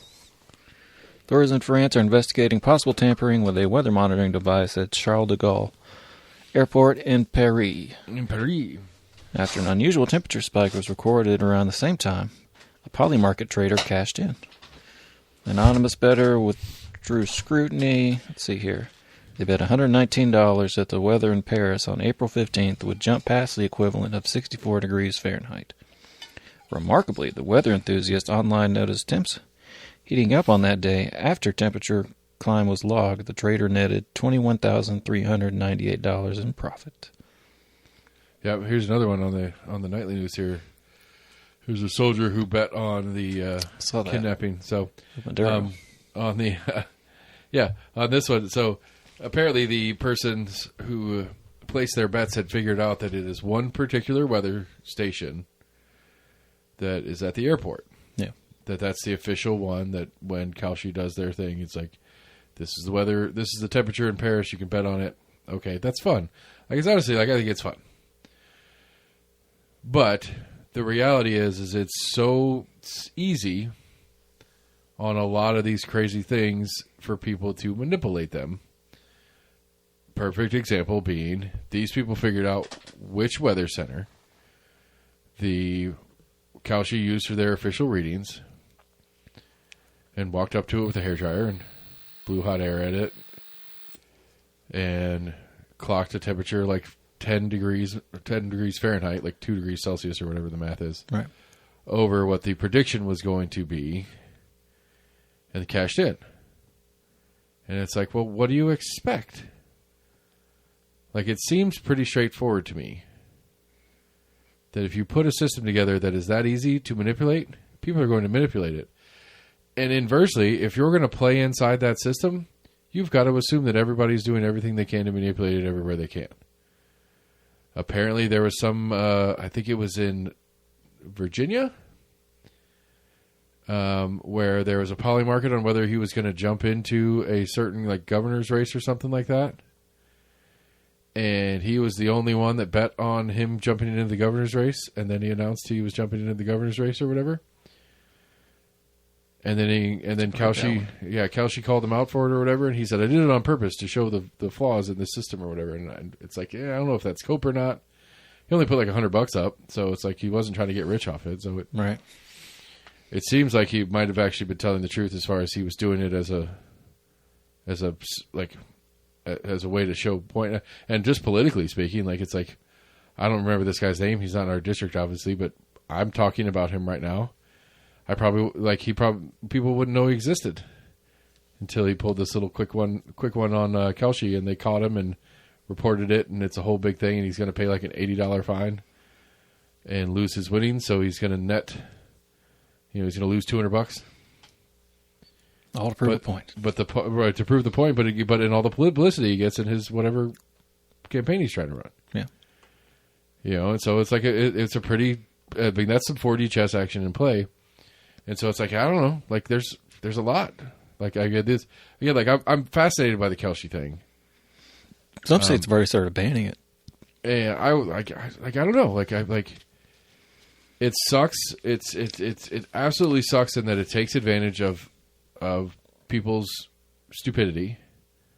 I agree with that. Like I think it's disgusting that it takes advantage of people and their want to get out of, and I'm one of them. I'm absolutely one of them where I'll sit there and I'll get arguing with somebody about something. It's like, I guarantee you, I'll say that phrase all the time.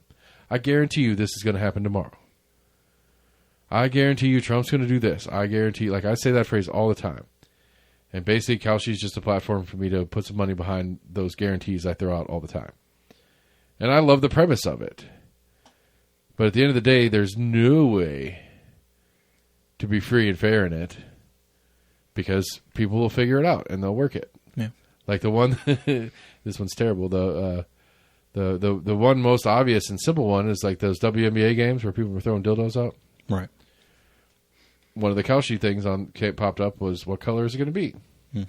Well, I'm in the place where this game's about to happen. I'll go buy tickets to this game, and I'm going to buy a purple dildo. And I'm going to bet that a purple dildo is going to end up on the floor.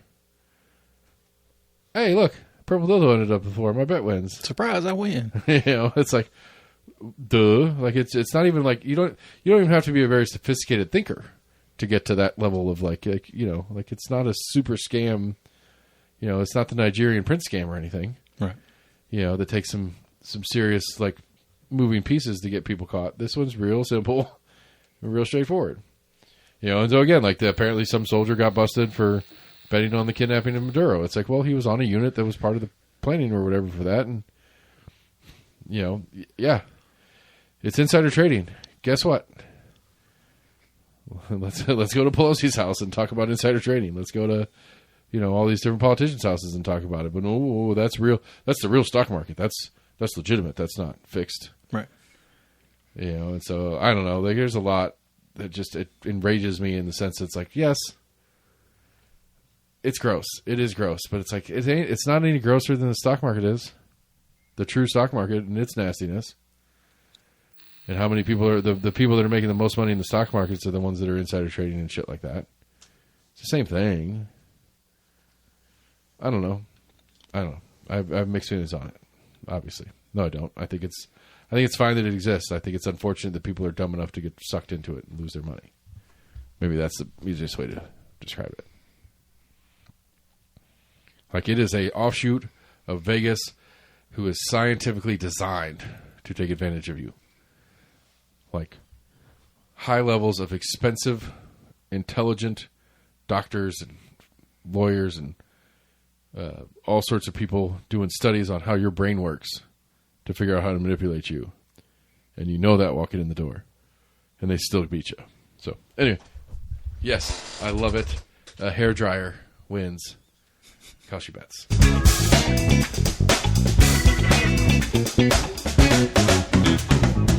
Right, we got 3 people in Cali have been sentenced for insurance fraud and a bizarre scam that involved someone dressed in a bear costume damaging luxury cars. If you remember that viral video. I don't. Guess it was in 2024. So somebody put a bear costume on and went around and punching cars? Yeah, they knew there was like a driveway camera there. So they dressed up as a bear and had themselves like inside, like rummaging around, kind of tearing out the seats, but just did a real piss poor job of it to where it just looked fake as shit. Like they got some kind of like fake claws to like tear at the seats to try to make it look like. So what was the scam? Was to get a new car? Yeah, do insurance fraud basically. So they call the insurance company. Submitted fraudulent claims seeking nearly $142,000 in payouts. The department called it Operation Bear Claw. They pleaded no contest to felony insurance fraud and were sentenced to a weekend jail program followed by probation. 2 of them are ordered to pay over $50,000 in restitution.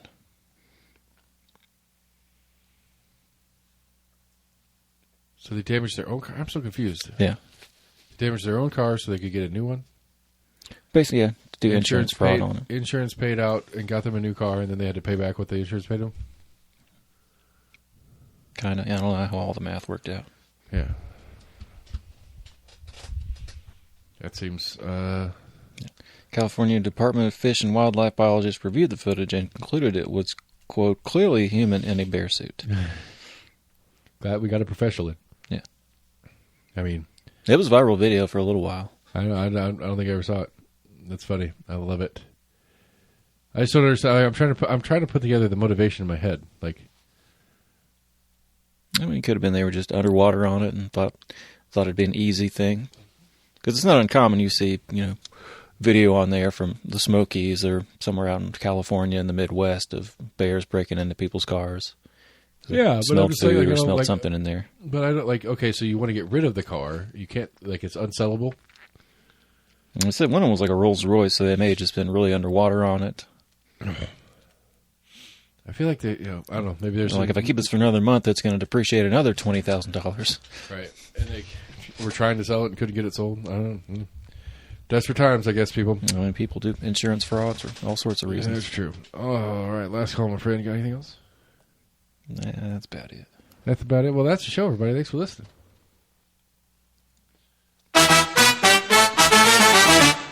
All right, everybody. That's the show. I got bingo with bees last week, so I'm starting a new bingo board. Yeah, so if you're under 60, you should go vote. If you're over 60, just stay home. Don't worry about it. We don't need more old people voting. Take the day off. Children, get out there and vote. Middle-aged people like me, get out there and vote. This is ridiculous. It's consistent, and I know I'm talking to myself here because nobody bothers. So, anyway, we're almost human. Also, Jim, my confidence material. You to go to the side. I'm check out what's going on there. The Hollabrew is in 2 weeks, so mark your calendars. Go ahead and show up in the holler at about noon. It's going to be a great day. I got like 20-something derby cars. It's going to be a madhouse. So come check it out. It'll be fun. Once you're in, everybody, thanks for listening. Bye.